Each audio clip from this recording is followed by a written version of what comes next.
Hello दोस्तों, आप सभी का स्वागत है आपके अपनी YouTube channel MKS teaching point में। साथियों, बात करेंगे Madhya Pradesh BEd versus DEd case के परपेच में। साथियों, कल जो आपकी सुनवाई हुई, मैराथन बहस के बाद जो है आपका ऑर्डर रिजर्व हो चुका है फाइनल जजमेंट के लिए। कल की सुनवाई से संबंधित कोर्ट का ऑर्डर आ चुका है। ऑर्डर की कॉपी में क्या क्या तथ्य मेंशन किए गए हैं आपको अवगत कराएंगे। साथियों, एक महत्वपूर्ण पॉइंट जो है ट्रैवलर इलस्ट्रेशन के लिए लिखा गया है। आखिर इसका क्या अर्थ होता है और क्या क्या निष्कर्ष और निकल कर आ रहा है सुनवाई के बाद, उस पर भी चर्चा करेंगे। यानी कोर्ट का जो विस्तृत अपडेट है इस वीडियो के माध्यम से हम आपको अवगत कराएंगे।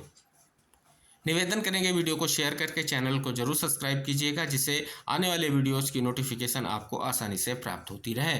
जैसा कि साथियों आप सभी को अवगत करा दें, कल आपने देखा मैराथन बहस के बाद जो है आपका ऑर्डर जो रिजर्व हो चुका है वो भी फाइनल जजमेंट के लिए। और साथियों, जो ऑर्डर रिजर्व हुआ है उसमें कहीं ना कहीं स्पष्ट तौर पर आप देखेंगे बहुत सारे आर्गूमेंट के बाद जो है कहीं ना कहीं स्थितियां अंततः जो चीज़ें थी वो निस्तारित होने की ओर बढ़ रही हैं। यानी मामले को जिस प्रकार से ट्रांसफर पिटीशन और फिर क्लेरिफिकेशन के बिहाफ पर सुप्रीम कोर्ट में कहीं ना कहीं ले जाया गया और उसके बाद जो है स्पष्ट तौर पर एक निष्कर्ष निकला और पूरी संभावना थी कि एक महत्वपूर्ण निष्कर्ष जल्द से जल्द निकले। अंततः वही निष्कर्ष आप सभी के सामने आ चुका है। सभी पार्टीज को सुनते हुए, यानी बीएड की तरफ से, डीएड की तरफ से, स्टेट की तरफ से और कहीं ना कहीं व्यापम एम्प्लॉय सर्विस सिलेक्शन की तरफ से, सभी को सुनते हुए कहीं ना कहीं ऑर्डर को रिजर्व किया गया है। तो चलिए साथियों, जो ऑर्डर की कॉपी आई है उसमें क्या क्या चीज़ें मेंशन की गई हैं, आइए उस पर एक नज़र डालते हैं। तो साथियों, जैसा कि आप सभी को पता है, ये सुनवाई आपकी जो है मध्य प्रदेश जबलपुर हाई कोर्ट की डबल बेंच में हुई। और साथियों, यहाँ पर अगर हम बात कर लें, जो आपका लीडिंग केस था WP number 13/788/2022 K C Nandan Sahu and other sources union of India का। इसके अलावा साथियों, इसमें कई सारे कनेक्टेड मैटर्स आपको देखने को मिलेंगे। यानी 10 से 11 याचिकाओं को कहीं ना कहीं निस्तारित करते हुए एक बार फिर से जो है ऑर्डर रिजर्व किया गया है। अगर साथियों हम डीएड की या बात करें, डीएड की तरफ से जो एडवोकेट पैनल में आपको नाम दिखेगा मीनाक्षी अरोड़ा मैम का, साथ ही गोपाल शंकर नारायण जी का। ये सीनियर एडवोकेट जो आप कहीं ना कहीं देख रहे हैं वर्चुअल मोड के माध्यम से कहीं ना कहीं जुड़े हुए थे। इसी तरीके से साथियों बात कर लें और आर.एस. ठाकुर जी, अक्षित गुप्ता जी, विज्ञान शाह जी, एम.एस. कालरा जी, बीपी शाह और हरीश के कालरा और राजेंद्र रजक और मिसेस जॉन राधिका जालोन जी, कहीं ना कहीं ये स्पष्ट रूप से अपीयरेंस थी। हालांकि साथियों बात कर लें तो पूरी तरीके से कोर्ट के सामने डीएड की तरफ से जो पक्ष रखने में एडवोकेट ने पूरी तरीके से कहीं ना कहीं स्थिति को स्पष्ट किया। उसमें मीनाक्षी अरोड़ा मैम का भी कहीं ना कहीं स्पष्ट तौर पर बहुत ही महत्वपूर्ण आर्गूमेंट रहा, गोपाल शंकर नारायण जी का आर्गूमेंट रहा और इसके अलावा आर.एस. ठाकुर जी, विज्ञान शाह जी, ऐसे एडवोकेट पैनल हैं जो डीएड की तरफ से पूरी तरीके से कोर्ट के सामने अपने तथ्यों को रखा है। अब साथियों यहाँ पर बात कर लें स्टेट की तरफ से, आप सभी को पता है एडवोकेट जनरल यानी एजी के माध्यम से भी कोर्ट में तथ्यों को रखा गया। तो साथियों, जो आपके श्री प्रशांत सिंह जी हैं एडवोकेट जनरल, उन्होंने कहीं ना कहीं कोर्ट के सामने अपनी बातों को रखा है। और इसके अलावा मिसेस जानवी पंडित और श्री आशीष आनंद बर्नाड और एस रूपा जी जो एडिशनल एडवोकेट जनरल हैं और श्री जीपी सिंह यानी government advocate for respondent and state, ये अपीयरेंस आपकी स्टेट की तरफ से रही है। अब साथियों इंटरविनर्स यानी वीएड की तरफ से क्या क्या जो है एडवोकेट पैनल ने बात को रखा है और कौन से एडवोकेट पैनल ने बात को रखा है, तो बात कर लें सबसे पहले senior advocate PS Patwalia sir का नाम आता है, जिन्होंने वर्चुअल माध्यम से अपनी बात को रखा। अगर बात कर लें कोर्ट रूम में केसी गदियाल सर ने कहीं ना कहीं बात को रखा है। इसके अलावा साथियों अगर और एडवोकेट पैनल की बात कर लें तो मनोज कुमार रजक, अंबर मिश्रा, अमित पासवान जी, सिद्धार्थ शुक्ला जी, दिनेश सिंह चौहान और इसी तरीके से एन.एस. रूपा, नवतेज सिंह रूपा और आकाश शर्मा और धीरज तिवारी और श्रीश अग्रवाल जी, ये जो हैं कहीं ना कहीं इंटरविनर्स या रिस्पोंडेंट की तरफ से इनकी अपीयरेंस रही है। अगर साथियों व्यापम एम्प्लॉय सिलेक्शन बोर्ड की तरफ से बात कर लें तो शुभम राय जी, राहुल दिवाकर जी, अमन गुप्ता जी, ये एडवोकेट पैनल कहीं ना कहीं कोर्ट में मौजूद रहा।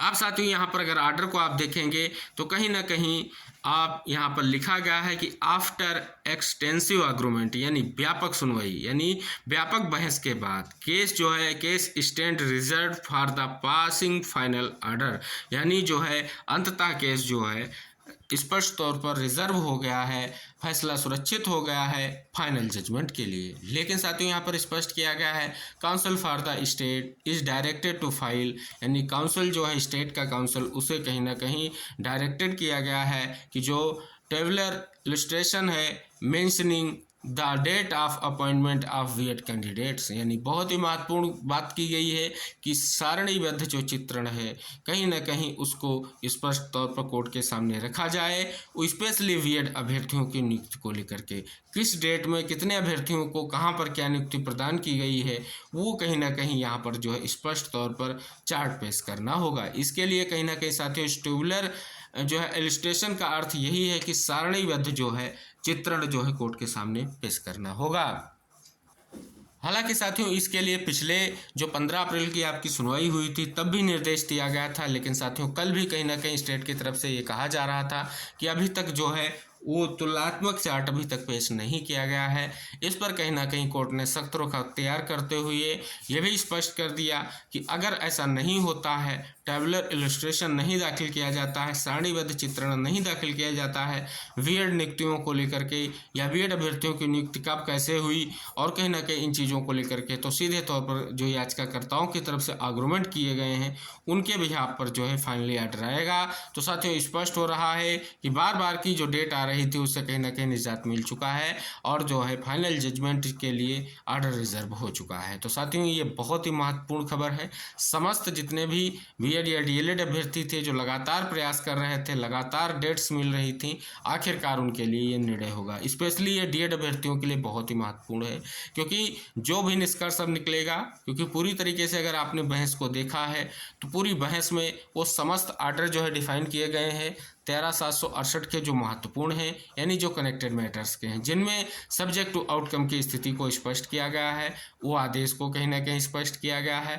इसके अलावा जो आप सभी को पता है सुप्रीम कोर्ट का जो जजमेंट है उसका भी जिक्र किया गया है, राजस्थान उच्च न्यायालय का जो फैसला आया था उसका भी जिक्र किया गया है, यानी पूरी तरीके से कई सारे राज्यों के फैसले का जिक्र किया गया है। मनदीप कालरा सर ने उत्तराखंड के फैसले, उत्तराखंड हाईकोर्ट के फैसले का, दूसरी तरफ उन्होंने छत्तीसगढ़ हाईकोर्ट फैसले का जिक्र किया है, तो बीएड की तरफ से कलकत्ता हाईकोर्ट के फैसले का भी जिक्र किया गया है। तो ये सारी चीज़ें आप सभी के सामने निकल कर आ रही हैं। पूरी तरीके से कहीं ना कहीं अभी स्पष्ट कहना मुश्किल होगा क्योंकि जो ये निष्कर्ष निकलेगा अब जो है क्लेरिफिकेशन के आदेश के प्रभाव पर निकलेगा या क्लेरिफिकेशन पर जो आदेश आया है उसके बिहाफ पर यह निकल कर निष्कर्ष आएगा। क्योंकि साथियों क्लेरिफिकेशन याचिका इसी केस से संबंधित थी और अंततः उसका निस्तारण भी हो चुका है और उसमें एक आदेश जो आया है, जो टर्म एंड कंडीशन लगाई गई हैं उन पर भी कहीं ना कहीं चीज़ें कोर्ट के सामने दिखी, अपने अपने आर्गुमेंट दिखे, जो भी पेज थे, जो भी निष्कर्ष की स्थितियां हैं उस पर भी कहीं ना कहीं पूरी तरीके से आपने बहस को होते हुए देखा है। तो साथियों आगे आने वाले समय में आर्डर रिजर्व हो चुका है, जजमेंट के लिए वेट करना होगा। यहाँ पर साथियों क्या कुछ जो है स्टेट की तरफ से जो स्पष्ट तौर पर आंकड़े मांगे गए हैं, क्या कुछ चीज़ें स्पष्ट रूप से पेश की जाएंगी, ये बहुत ही महत्वपूर्ण रहेगा। तो साथियों जैसा कि आपने देखा आर्डर में सारी चीज़ें आपको स्पष्ट हो गई होंगी कि किस प्रकार से क्या कुछ निष्कर्ष कोर्ट की तरफ से आ रहा है। अभी भी कहीं ना कहीं बीएड अभ्यर्थियों की नियुक्ति को लेकर के सरकार की तरफ से जो है सारणीबद्ध जो है चित्रण, यानी स्पष्ट तौर पर एक जो है टेबलर, यानी कहीं ना कहीं कब कितनी नियुक्तियाँ हुई इस बिहार पर जो है एक महत्वपूर्ण जो है आंकड़े कोर्ट के सामने ले जाने हैं। इसके लिए कहीं ना कहीं समय मांगा जा रहा था। फिलहाल साथियों आर्डर रिजर्व हो चुका है। पूरी संभावना है कि जल्द ही चीज़ को लेकर के स्पष्टता आएगी और कहीं ना कहीं स्थितियां जल्द क्लियर होंगी और जो भी निष्कर्ष है वो कहीं ना कहीं बहुत ही महत्वपूर्ण रहेगा क्योंकि क्लेरिफिकेशन के बाद एक पहला आदेश ऐसा आने जा रहा है जो क्लेरिफिकेशन के बिहार पर जिस मामले को सुना गया है और जिस मामले को लेकर के निस्तारण की स्थितियां बनने वाली हैं। पूरी संभावना है एक महत्वपूर्ण जजमेंट बेंच के माध्यम से आने वाला है क्योंकि साथियों जिस प्रकार से सुनवाई हुई है सभी तथ्यों को कोर्ट ने कहीं ना कहीं कोर्ट करते हुए चीज़ों को देखा है। आने वाला समय बहुत ही महत्वपूर्ण रहेगा।